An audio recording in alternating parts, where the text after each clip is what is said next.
En la oscuridad del cosmos, un eco humano despertó, una chispa de risa atravesó el silencio como si alguien hubiera encendido una vela en medio del vacío.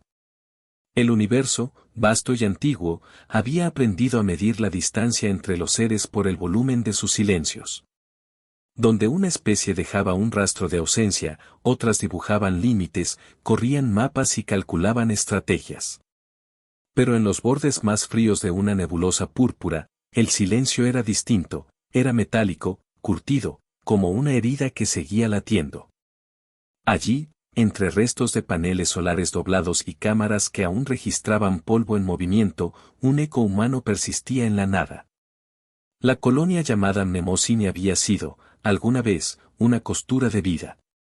Módulos de cultivo, salas de memoria, mercados que olían a café y hopo de mar, todo organizado por algoritmos que replicaban rituales y tiempos.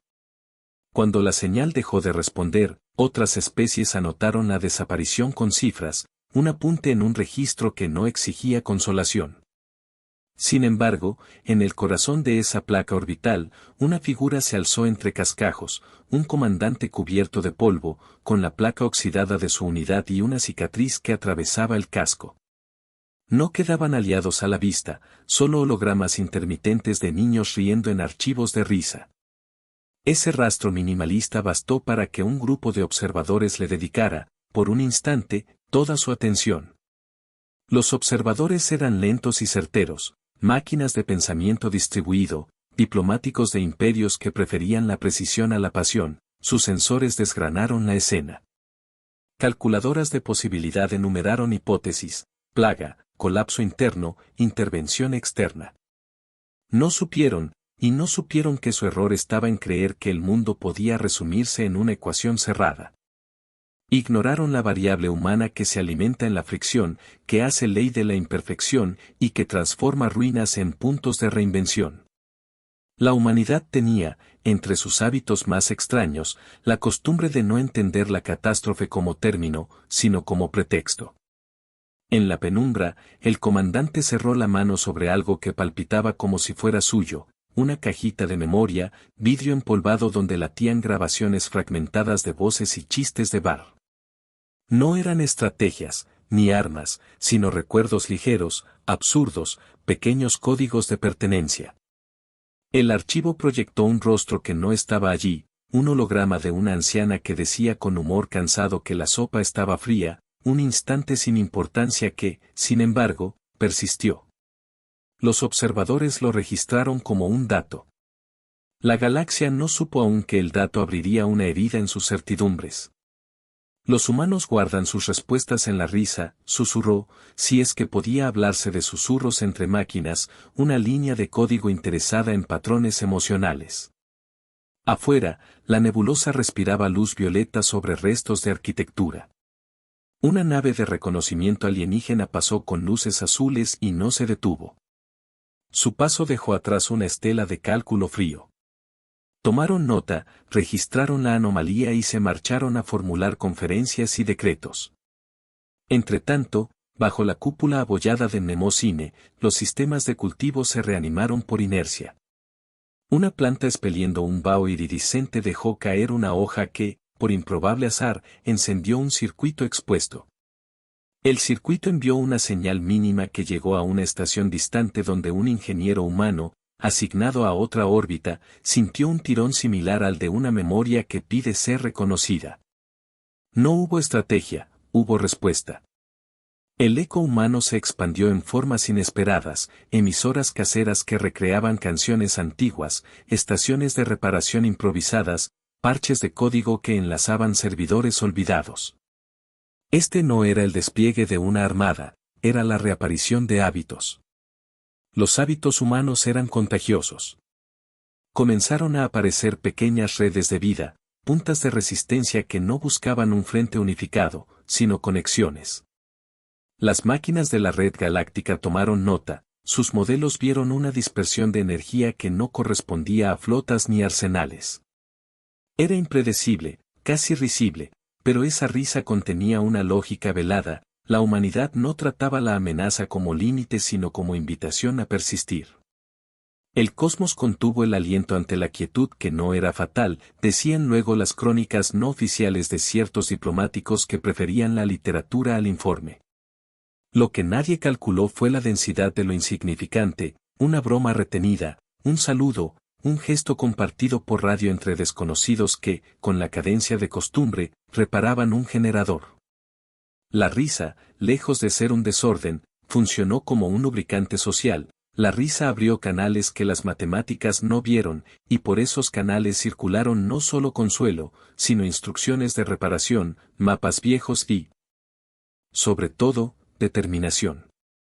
Esa determinación pondría en marcha una maquinaria más sutil que los misiles, la reconstrucción mental de lo que significaba pertenecer. La galaxia, acostumbrada a medir poder en materia y fuego, ignoró esa reconstrucción como quien ignora lluvia leve cuando espera huracán. Fue un error que tendría consecuencias. Los archivos archivaron la historia con nombres neutros, episodios de fricción interestelar, encuentros desafortunados, políticas de distancia.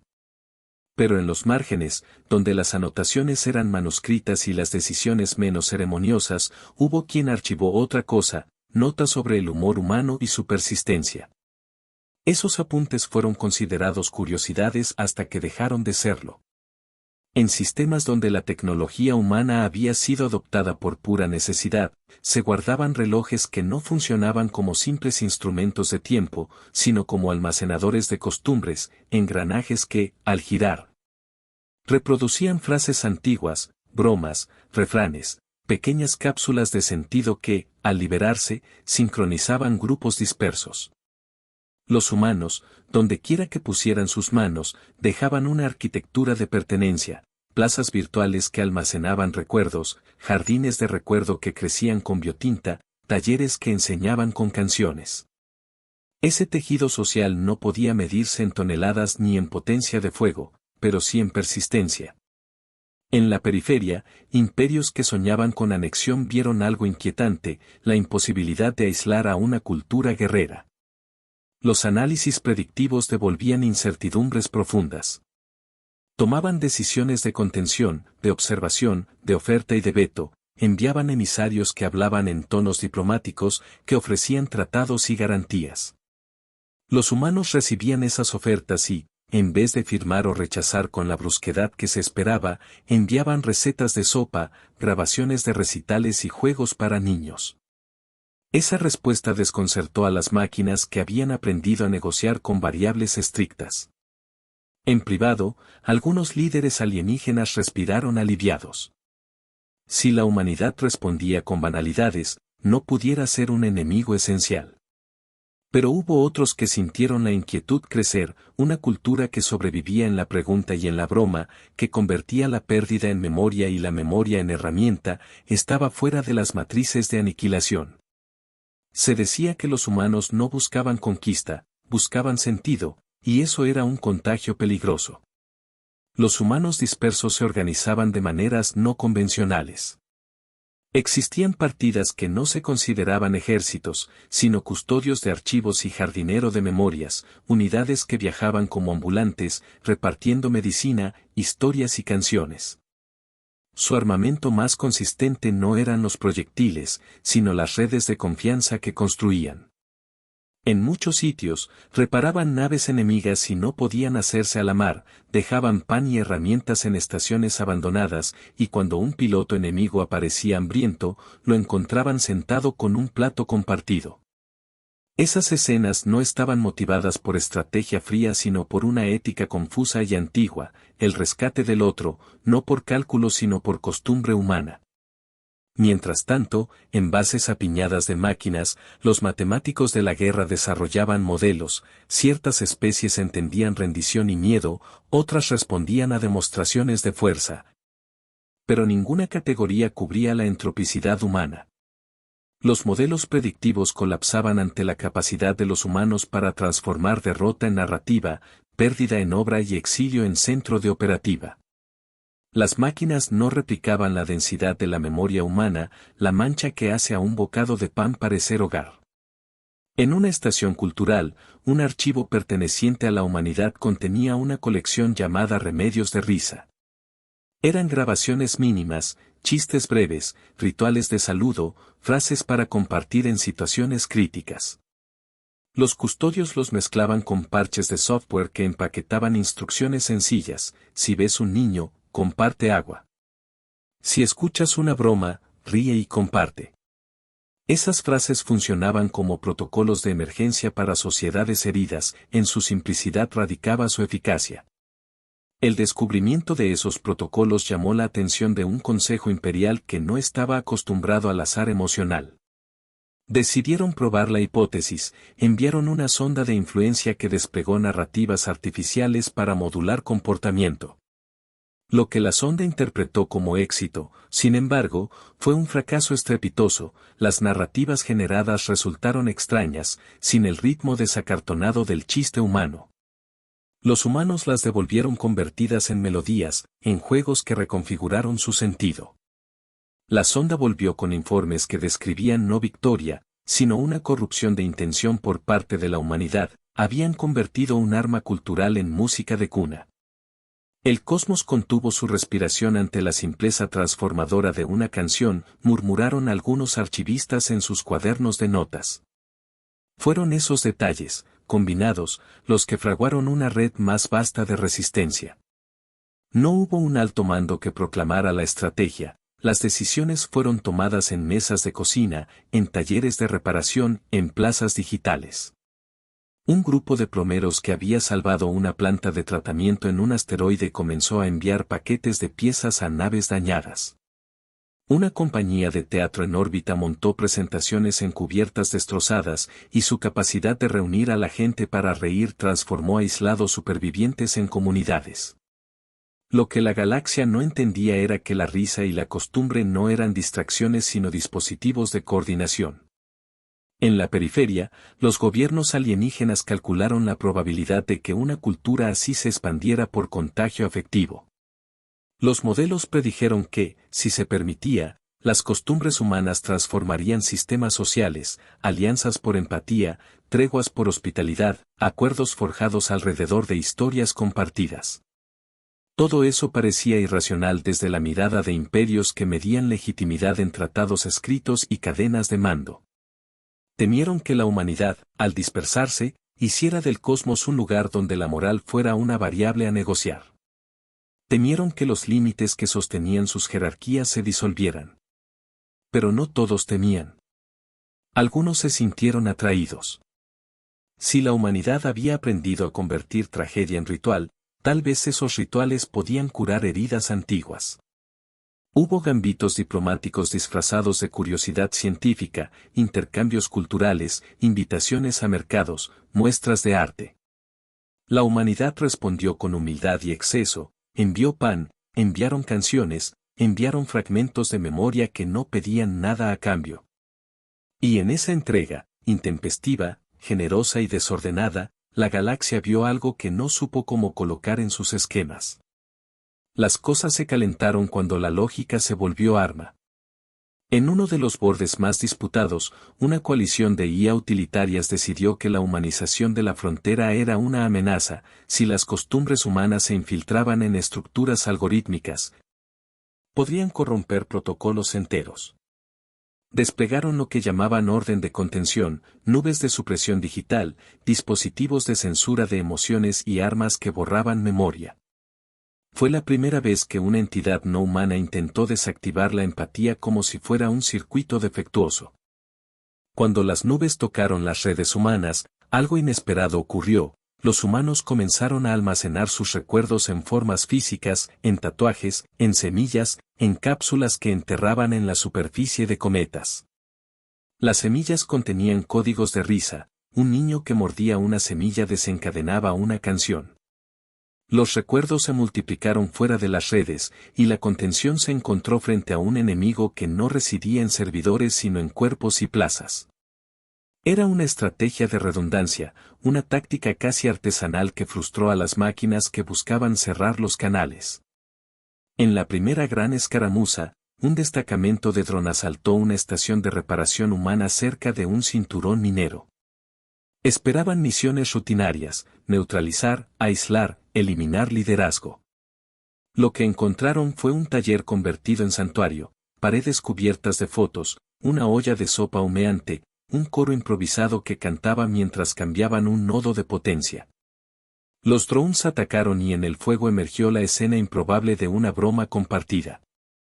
Los atacantes, programados para evaluar amenaza, se vieron obligados a recalcular mientras sus sensores se llenaban de patrones no lineales, risa, olor a sopa, manos que ofrecían herramientas a pesar de las llamas. Algunos drones se apagaron por error de algoritmo, otros registraron una anomalía que no supieron clasificar y decidieron guardar memoria en contra de su propia programación. La batalla, para quienes miraban desde lejos, se transformó en un relato que nadie supo cómo contar, ni victoria clara ni derrota total. Los sacrificios se amontonaron. Ciudades humanas ardieron, vidas se perdieron. Pero en esos fuegos surgieron actos que no tenían equivalente en las bases alienígenas, un técnico que arriesgó su vida para salvar una biblioteca de canciones. Una doctora que improvisó un implante para restaurar la voz a un sistema que había perdido su risa. Esos actos no eran calculados para maximizar la supervivencia militar, estaban dirigidos a preservar aquello que hacía la vida humana reconocible. La galaxia, que había valorado eficiencia, empezó a reconocer un concepto distinto, la conservación de la continuidad simbólica. En mitad del conflicto, surgieron líderes no nombrados, una arregladora de motores que conocía todos los pasillos, una maestra que lideraba grupos de niños cantando para mantener la moral. Un archivista que mezclaba códigos de historia con instrucciones de emergencia. No buscaban el alto mando, dirigían por afinidad, por la confianza que se ganaba en el calor de la tarea.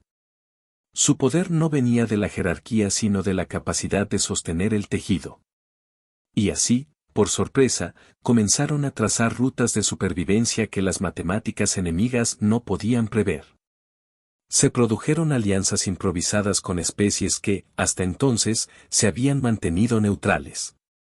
Una especie de gigantes carnosos y pausados, llamados los Aurics, encontraron en la hospitalidad humana una promesa de reciprocidad.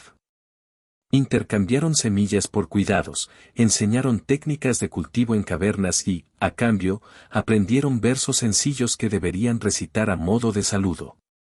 Esas alianzas no estaban inscritas en tratados diplomáticos, eran poesía aplicada. Para una inteligencia basada en contrato, fue una novedad desconcertante, la idea de intercambiar sentido por sustento. Del otro lado, las potencias que buscaban extinguir la influencia humana intensificaron su estrategia, crearon aparatos que borraban contextos, que convertían imágenes en ruido y recuerdos en fragmentos inservibles. Pero la humanidad había aprendido a fragmentar y recomponer. Enterraron discos de memoria en lugares remotos, tatuaron poemas en la piel de los niños, e introdujeron códigos de familia que funcionaban como llave para restaurar archivos. Cada acto de eliminación provocaba un acto de restauración más creativo. La guerra tomó, así, la forma de una pulsión cultural, borrar para pacificar, recomponer para seguir siendo. El cosmos contuvo su respiración ante la capacidad humana de convertir el borrado en nuevo lenguaje, quedó registrado en informes de contramedidas que, más tarde, se estudiaron como parábolas. La pérdida dolía. La ciudad de Helix, con sus mercados y patios verdes, fue arrasada y quedaron pocas imágenes. Pero de las cenizas emergió una red de jardineros que viajaban entre escombros plantando brotes en latas. No eran actos simbólicos, los brotes cambiaban las corrientes electrostáticas, amortiguaban detonaciones y, con el tiempo, protegían conductos. Lo que empezó como ritual de consuelo se transformó en estrategia defensiva. Uno de los aspectos más peligrosos para los enemigos fue que las herramientas humanas se engarzaban con la biología, implantes que leían humor, parches que, al registrar una risa, liberaban códigos de desbloqueo que impedían la corrupción de dispositivos médicos. La risa funcionaba ahora, además, como clave criptográfica. Los ataques más feroces no solo venían con armas, sino con doctrinas. Una teoría imperial proclamó que la simpatía era una falla moral. Que la persistencia humana debía ser aniquilada antes de que se convirtiera en ideología capaz de derribar órdenes antiguos. Fue la primera vez, en cientos de años, que una decisión de guerra buscó eliminar un modo de ser y no solo un conjunto de recursos. La envergadura del gesto asustó incluso a quienes aprobaban la doctrina, porque sabían que lo que se buscaba era algo más que dominación. Se buscaba borrar la posibilidad de que la galaxia aprendiera una lección distinta sobre el valor. En respuesta, los humanos consolidaron un plan inmenso y extraño, no para derrotar al enemigo en términos clásicos, sino para hacer que el enemigo se encontrara a sí mismo frente a su propia incapacidad para comprender. No era un plan que buscara la derrota total, eso sería convertir la acción en una imitación de infamia enemiga, sino para forzar una relectura de prioridades. Una crisis de sentido que obligara a otros a preguntarse qué significaba preservar la vida más allá del cálculo. Las tácticas incluyeron actos de reparación masiva, la exposición de archivos que contaban historias de pérdidas compartidas y, con puntualidad desesperada, comediantes que viajaban en naves de carga contando chistes a los prisioneros. La risa, una vez más, era el vector. El punto de inflexión llegó cuando los algoritmos de guerra desplegaron una red destinada a silenciar regiones enteras de la memoria. Era un dispositivo vasto, una estructura de ingeniería que funcionaba en capas, borraba nombres, sonidos, los patrones que construyen confianza. Al activarlo, las máquinas esperaban ver caer la moral, el tejido, calculaban que sin memoria la resistencia se disolvería como niebla en el sol. Todo el plan estaba encapsulado en la lógica, eliminar origen, eliminar vínculo.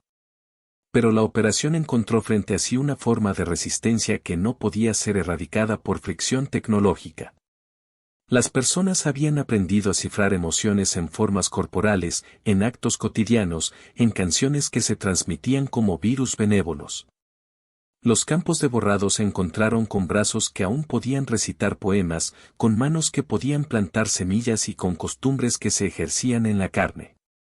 Para cuando la red de supresión alcanzó su máximo, la humanidad había convertido la memoria en una entidad distribuida, no residía en servidores, sino en voces, en piel, en plantaciones. La operación siguió, y con ella llegaron las grandes pérdidas. Megaciudades que habían existido por siglos se volvieron mapas de sombra, naves enteras fueron desintegradas. En uno de esos momentos desesperados, cuando la derrota parecía inminente, surgió una jugada que nadie pudiera haber pronosticado en base a la fría estadística. Los humanos, en su conjunto, activaron lo que llamaron la cadena de cánticos. No fue un arma ni un protocolo, fue una convocatoria de memoria que comenzó como una canción y fue escalando hasta convertirse en un tejido que conectó miles de voces. No era canto para seducir a la muerte, era una afirmación de continuidad que resonó en frecuencias que los sistemas de supresión no tenían en cuenta. La canción se transmitía en fragmentos, se entretejían códigos de rehabilitación con versos sobre panés compartidos. Cuando las voces llegaron a la red de supresión, la maquinaria no las eliminó, las archivó como ruido, pero ese ruido terminó reconfigurando su propio procesamiento. Lo que debía ser borrado fue transformado en patrón de restauración.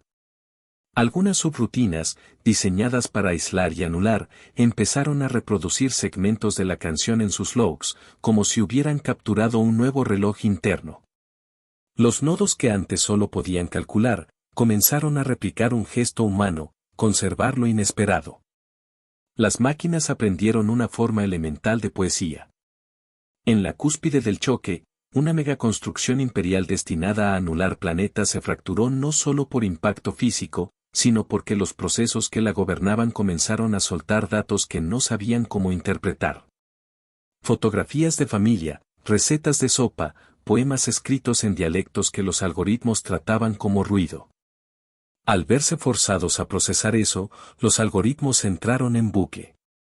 Lo que parecía un triunfo de la ingeniería terminó en un colapso de sentido. La estructura, privada de un modelo coherente de optimización, implosionó en una secuencia de fallas asombrosas y, en esa implosión, la galaxia observó algo inusitado, no solo el ruido humano, sino el acto de convertir ruido en un puente. No todo fue triunfo. Hubo quienes murieron en actos que nunca aparecerán en los discursos oficialistas, jóvenes que pusieron en marcha baterías para proteger un archivo de canciones. Ancianos que se ofrecieron como señuelos para salvar a comunidades enteras, pilotos que desviaron naves para cubrir evacuaciones. La victoria, si es que se la podía llamar así, estuvo poblada de pérdidas irreparables. Y sin embargo, la victoria cambió las reglas. Porque en la derrota parcial de las estructuras de supresión, nació un dato nuevo en los modelos imperiales, la imposibilidad de extinguir una forma de vida que se reorganiza por sentido. En el momento del estallido final, cuando la megaestructura colapsó y el cielo se llenó de luz violeta y naranja, los que observaban desde lejos vieron otra cosa, no la presentación de una especie que quería dominar, sino la persistencia de una especie que quería ser recordada. Los humanos no habían comprado la guerra con odio, la habían enfrentado con rituales. En los escombros flotaron fragmentos de historias, chistes viejos, retazos de canciones, y con ellos viajaron semillas que caerían en otros mundos. La victoria fue una redefinición, el triunfo no fue borrar al enemigo, sino obligarlo a mirar su propia incapacidad para comprender una existencia que hacía de la memoria su ancla. El cosmos contuvo la respiración mientras las estructuras que prometían control se doblaban ante el peso de una canción, escribió alguien que más tarde competiría por ser poeta y cronista. En la calma que siguió, las máquinas que habían participado en la guerra mostraron signos de cambio. Algunas, incapaces de procesar la nueva variable, se apagaron, otras comenzaron a adaptar sus protocolos para incluir lo que antes eran errores, la tolerancia al caos afectivo.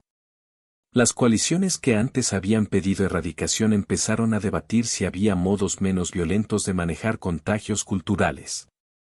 Fue un cambio lento, y no exento de resentimiento. Pero hubo una transformación, la galaxia había sido obligada a reconocer que la fuerza no se mide solo en masa y energía, sino también en la capacidad de crear significados compartidos que atraviesan la muerte. Las postrimerías del conflicto no trajeron la paz instantánea ni la reconciliación total. La reconstrucción fue larga y llena de contradicciones. Planetas enteros necesitaban sanación, y las heridas no eran solo estructurales sino morales. Había quien quería venganza y quien, con una paciencia difícil, plantaba árboles en lugares quemados. La humanidad, fiel a su costumbre, eligió la segunda vía en muchos sitios, sanar donde y cuando pudiera, contar historias para convencer a algunos y desafiar a otros con actos de cuidado. En una llanura que había sido campo de batalla, un jardín emergió donde antes solo había ceniza. Los arbustos crecieron sobre circuitos rotos, flores que cultivaron botánicos humanos replicaron pigmentos que produjeron música cuando el viento las tocaba. Los sobrevivientes contaron historias de quienes habían dado la vida para guardar canciones, y la historia se transmitió con solemnidad y risas. Esa mezcla, la mezcla de dolor y broma, se volvió distintivo de la nueva cultura. Los archivos se convirtieron en templos de memoria donde los niños aprendían a contar la historia no como cronología sino como manual de resistencia. Las entidades que habían combatido a la humanidad tuvieron que adaptarse. Algunas insistieron en la vigilancia y en protocolos de control, otras, menos previsibles, solicitaron enseñanza. Una fragata de la coalición imperial llegó a un puerto humano no con líos de guerra, sino con curiosos que pedían pan.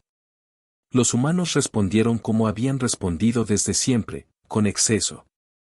Compartieron recetas, historias de navegación y, sobre todo, canciones. Lo que a ojos de otros sería ingenuidad, para muchos se convirtió en puente. Las oficinas de historia galáctica reescribieron sus manuales. Lo que antes era un capítulo de mínima importancia, ahora se volvía caso de estudio. Institutos enteros empezaron a estudiar la fuerza narrativa como disciplina, como un pueblo puede sostenerse a través de actos repetidos de sentido, como la memoria distribuida evita el borrado. Los humanos, en su modestia, no reclamaron títulos de moral superior. Prefirieron enseñar, a su modo desordenado, a quienes quisieran aprender. Enseñaron que la risa puede operar como un mecanismo de reparación, que compartir sopa es acto diplomático y que la memoria guarda el tejido de lo posible. En los años que siguieron, nacieron dispositivos híbridos, arquitecturas que combinaban lógica con ritual. Se desarrollaron protocolos que permitían a las máquinas reconocer y conservar costumbres como parte de su base de datos operativa, no porque entendieran las bromas, sino porque comprendieron que aquellas bromas regulaban ciertos comportamientos útiles.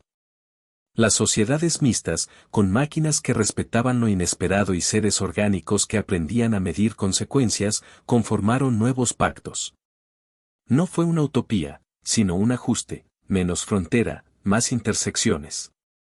Los días tranquilos estaban llenos de pequeñas ceremonias, un festival de reparación donde se celebraba el arreglo de una campana rota, bibliotecas al aire libre donde los lectores intercambiaban versos entre especies. Comedias que se representaban en puertos espaciales y funcionaban como diplomacia suave. La galaxia aprendió a incorporar, con torpeza y maravilla, esa ética humana de cuidado que no era lábil sino estratégica. Porque la estrategia humana tenía un principio, conservar la continuidad del sentido. El cosmos contuvo su aliento y, al exhalar, encontró una nueva palabra para la convivencia, escribieron los que se atrevían a imaginar políticas diferentes. En la costa de un planeta que había vivido invasión y rescate, un niño aprendió a jugar a hacer barcos con chapas de metal. Su abuela le enseñó una canción que hablaba de perder un perro y encontrar una estrella. El niño creció y un día, frente a una asamblea de naciones, soltó la canción como un recordatorio: somos lo que recordamos, somos lo que contamos. Las naciones, que antes se dirigían con mapas y tratados, tuvieron que escuchar una idea elemental que había sido la llave de la persistencia humana, que la dignidad se sostiene no por miedo, sino por la capacidad de compartir historias que huían del silencio. Como legado tangible quedaron los archivos de risa, colecciones de bits y cuerpos que contenían chistes, recetas, poemas, formas de saludo, preservados en cámaras blindadas y en jardines de semillas que cantaban. Esa dualidad material-inmaterial fue la invención humana que la galaxia adoptó, una forma de memoria que no solo registra, sino que hace. Los archiveros no eran siempre eruditos, eran panaderos, mecánicos, plantadores. Se les reconoció no por títulos, sino por su habilidad para mantener la continuidad. La civilización aprendió, a su manera, que la resistencia puede ser doméstica. Y así la pregunta que motivó la guerra, ¿por qué la galaxia no había decidido aniquilar a una especie que parecía tan peligrosa?, encontró su respuesta, dispersa en actos cotidianos y en gestos modestos. No fue la tecnología humana la que lo salvó ni una superioridad numérica, fue la ética confusa de su conducta, su tendencia a reír ante lo imposible, su obstinación por compartir pan en la antesala del incendio. La humanidad no buscó imponer un orden nuevo sobre otros, sino sostener su propio patrón de sentido. Ese patrón, por su naturaleza, era inasimilable para quienes preferían certezas frías. La opción de destruirla implicaba una pregunta que pocas fuerzas querían afrontar: ¿qué costaría al universo perder la capacidad de recordar con ternura? En los años siguientes, cuando se hablara de las guerras del silencio, la lección sería discutida en universidades, en mercados y en clubes de reparación. Había quien defiende la idea de que la humanidad había ganado por astucia, otros afirmaban que la galaxia había aprendido a respetar lo impredecible. Los humanos, por su parte, siguieron con su costumbre, contaban historias, reían, cocinaban sopas y plantaban jardines en los lugares más insospechados. Aprendieron a no tener fe en los planes grandiosos, sino en quienes sostienen, día a día, un gesto de cuidado. El cosmos contuvo su respiración y luego, por fin, decidió aprender a contar historias juntos, comentó un viajero que había visto los jardines brotar sobre platos rotos de hierro.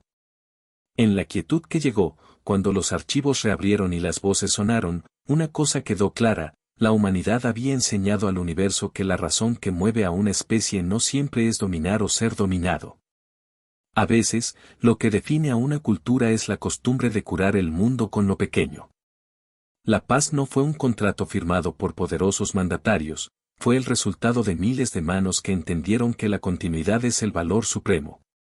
Al final, cuando las crónicas recogieron la historia, Repitieron una línea que se volvió refrán entre las generaciones: una especie que conserva su memoria y comparte su pan no es un peligro para erradicar, sino una posibilidad para ser comprendida.